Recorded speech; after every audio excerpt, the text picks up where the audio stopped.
The Senate is now zeroing in on Tuesday's deadly shooting at Ateneo de Zamboanga University, with security lapses and minors' access to firearms now under scrutiny. Lawmakers are also looking into the Tacloban school shooting last June that left 3 students dead and 20 others injured. Kumuha tayo ng detalye mula kay Dexter Ganibe live mula sa Senado. Dexter, anong latest?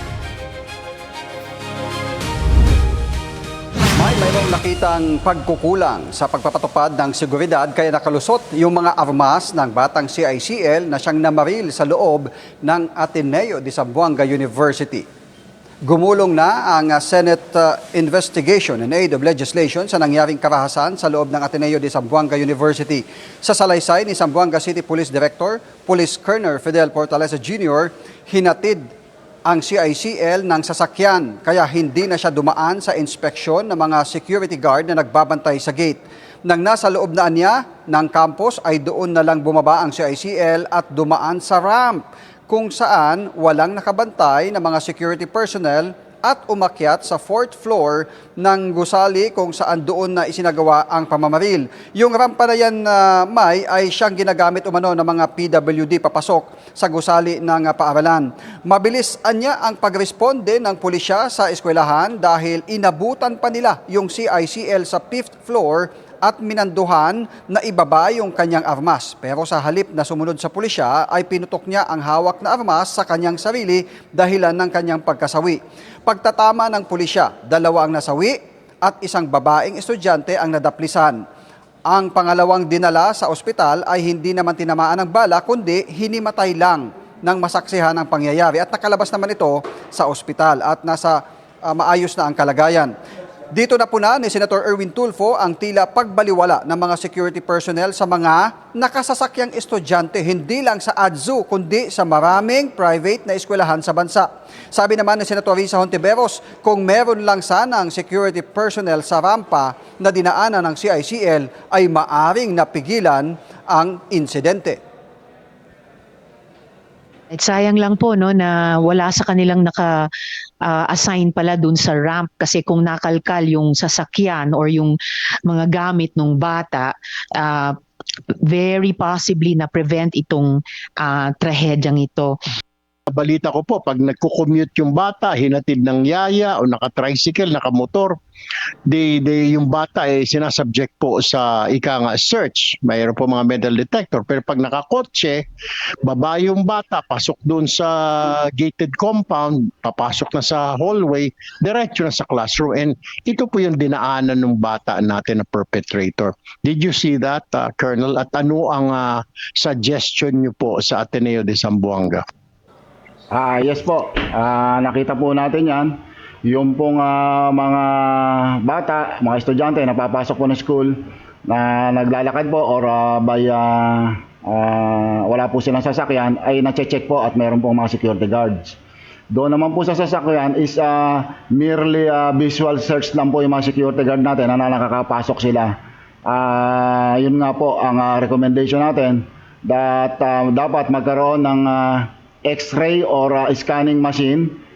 Kung wala po, kung hindi po to kaya ng mga schools natin, ay meron din po mag-check before po pumasok sa building premises o sa mga classroom po. Sa panig naman ng Ateneo de Zamboanga University, sinabi ni Pedro Rufus Oliven na siyang chairman ng Board of Trustees, marami silang natutunan sa pangyayari, partikular na sa larangan ng pagpapatupad ng seguridad. Sabi naman ni Undersecretary Renato Aboy Paraiso ng Cybercrime Investigation and Coordinating Center o CICC na agad silang kumilos para maalis sa mga social media ang live streaming ng insidente na agad ding nakipag-cooperate sa kanila ang Meta Philippines. Gumagawa na rin anya sila ng mga hakbang na maging sa dark web ay maalis yung kopya ng insidente na kuha mula dun sa bodycam ng CICL na naka-live habang ginagawa yung karahasan. May lumabas din dito sa pagdinig na meron talagang motibo yung CICL na gawin yung karahasan nung araw na yon. May? Dexter, ano daw ang sinasabi ng mga senador? What are the changes that needs to be made to make our schools safer? May actually maraming mga suggestion ang lumabas, hindi lamang galing sa mga senador, kundi doon sa mga resource person na dumalo dito sa ongoing pa na pagdinig ng Committee on Women and Children na pinamumunuan ni Senator Risa Hontiveros. Kabilang na dyan yung issue ng pagbaban doon sa mga marahas na online game, yung paggamit ng mga bata sa mga social media, yung pagkokontrol ng baril, yung pagpapataw ng mas mahigpit na parusa doon sa mga may-ari ng baril na ginagamit sa mga karahasan at iba pa. May na-mention, if I remember correctly, itong DILG, matapos yung shooting noong Tuesday na magtatalaga sana ng isang pulis sa isang eskwelahan. One police, one school. Tama ba yun? Para lang mabantayan ang mga eskwelahan. Yes, May, para pa kung may mga mangyayari man na hindi ka nais-nais na mga insidente, ay agad makaresponde ang pulis at matimbrehan yung mga backup kung kinakailangan ng backup. Pero kanina lumalabas, May, dun sa report nga ng City Police Director ng Zamboanga, mabilis, ilang minuto lang, ay nakaresponde din kaagad yung pulis dun sa eskwelahan at naabutan pa nga nila yung bata, pero hindi na nila nagawang mapigilan pa na barilin yung kanyang sarili, May. Dexter, dito sa investigasyon sa CICL, ang sinabi nga na baka premeditated itong attack. So malapit na ba nilang matukoy kung ano ang motibo nitong bata?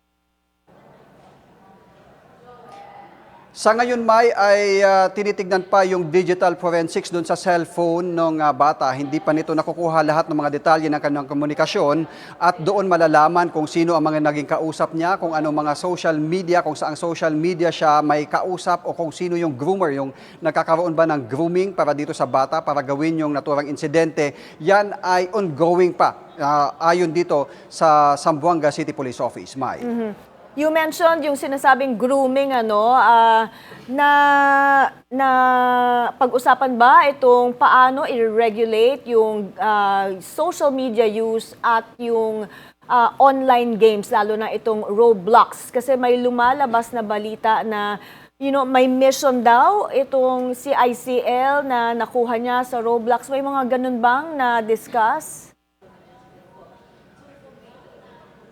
Yes, May, ongoing ang pagtatalakay ngayon dito sa komite na pinamumunuan ni Senator Risa Hontiveros, kaugnay nga doon sa Roblox, yung paggamit nito at paano, kasi alam natin kasama si Senator Risa Hontiveros sa mga nagsusulong na ng pagbabaan nitong Roblox dahil nga yung isang laro daw umano na ito sa online ay may mga nakalagay na mga challenges o mga kailangang gawin ang isang bata para umangat yung kanyang ranking doon sa larong yun. Isa ito sa mga tinatalakay ngayon kung paano ang magiging tugon ng ating pamahalaan, particular itong CICC at ng Senado kung paano i-regulate itong mga ganitong online games, May. Okay, maraming salamat Dexter Ganibe live mula sa Senado.